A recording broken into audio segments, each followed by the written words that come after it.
আসসালামু আলাইকুম। আজ আমরা শিখব HTML এর কিছু মৌলিক বিষয়গুলো। তো চলো শুরু করি।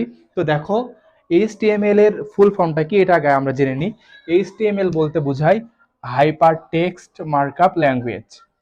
HTML এর ফুল ফর্ম হচ্ছে হাইপার টেক্সট মার্কআপ ল্যাঙ্গুয়েজ। এবং এই HTML এর যে কাজগুলো সেটা হচ্ছে HTML ওয়েবসাইট ডিজাইন করতে পারি আমরা HTML থেকে। HTML থেকে আমরা ওয়েবসাইট তৈরিও করতে পারি এবং HTML এর মাধ্যমে আমরা ওয়েবসাইটকে ডেভেলপ বা উন্নত করতে পারি। এটা হচ্ছে HTML এর কাজ। এবং HTML কে আবার আমরা অনেকেই গুলিয়ে ফেলি যে HTML কে প্রোগ্রামিং ভাষা বলা যায় কিনা। HTML কে আমরা কোনো প্রোগ্রামিং ভাষা বলতে পারি না, কিন্তু HTML কে আমরা স্ক্রিপ্ট ল্যাঙ্গুয়েজ বা নির্দেশনামূলক ভাষা বলা যায়। এটা প্রোগ্রামিং ভাষা নয়, কিন্তু এটা স্ক্রিপ্টেড ভাষা বা আমরা যেটা দেব সেই ভাষাকে বলা হয় HTML। এবং HTML যিনি আবিষ্কার করেন তার নাম হচ্ছে টি বার্নার্লি। HTML যিনি আবিষ্কার করেন ওনার নাম হচ্ছে টি বার্নার্লি।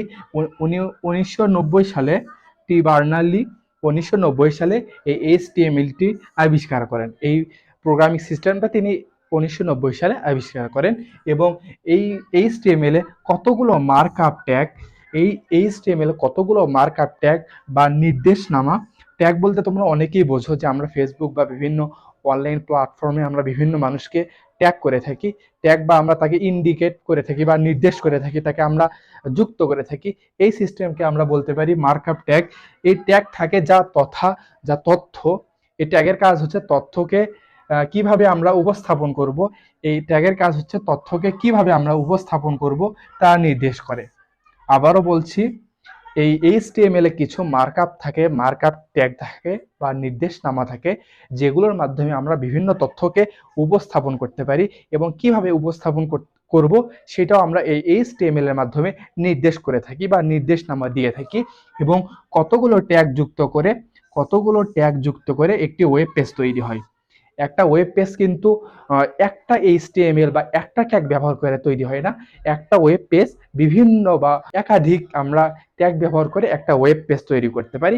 বলা যায় একাধিক ওয়েব পেজ তৈরি করার জন্য আমাদের একাধিক ট্যাগের প্রয়োজন হয়। তো ওয়েব পেজের দুইটি অংশ থাকে। আবারও বলছি, আমাদের এই HTML এ যখন আমরা ওয়েব পেজ তৈরি করব, এই ওয়েব পেজ তৈরি করার ক্ষেত্রে এই HTML এর দুইটি অংশ থাকে। একটি হচ্ছে হেড বা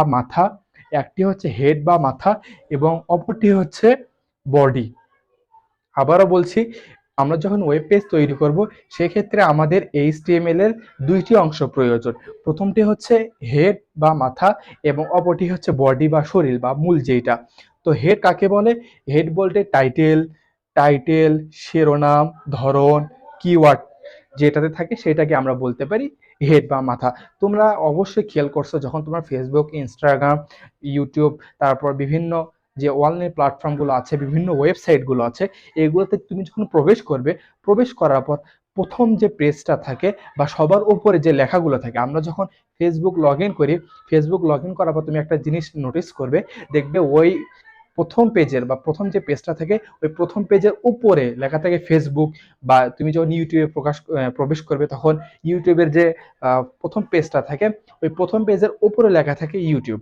তো গুগলও যখন প্রবেশ করবে, গুগলের ক্ষেত্রেও দেখবে উপর লেখা থাকে গুগল। এই বিষয়টাকে বলা হয় হেড বা মাথা বা প্রথম অংশ। এই প্রথম অংশকে আমরা বলতে পারি হেড। এবং বডি বডি বলতে বুঝতে পারতেছো, মাথা বাদ বাকি যে অংশগুলো তাকে আমরা বডি বলতে পারি। বডিতে থাকে মূল কন্টেন্ট। তুমি যখন ফেসবুকে ঢুকবে, ফেসবুকে থাকে ভিডিও, ফ্রেন্ড রিকোয়েস্ট, তারপর হচ্ছে টাইম লাইন, তারপর তোমার আরো এটসেট্রা যে বিভিন্ন অপশনগুলো থাকে এগুলোকে আমরা বলতে পারি কন্টেন্ট বা বিভিন্ন অংশ। এই বিভিন্ন অংশ থাকে বডির মধ্যে। তো আমরা বলতে পারি এই প্রত্যেকটা ওয়েব পেজের দুইটি অংশ থাকে, প্রথমটা হচ্ছে হেড বা মাথা এবং দ্বিতীয়টা হচ্ছে বডি। তো এই ছিল ওই HTML এর কিছু মৌলিক বিষয়। আগামী ক্লাসে আমরা HTML এর সুবিধা এবং অসুবিধা এবং বিভিন্ন ট্যাগ নিয়ে আলোচনা করব।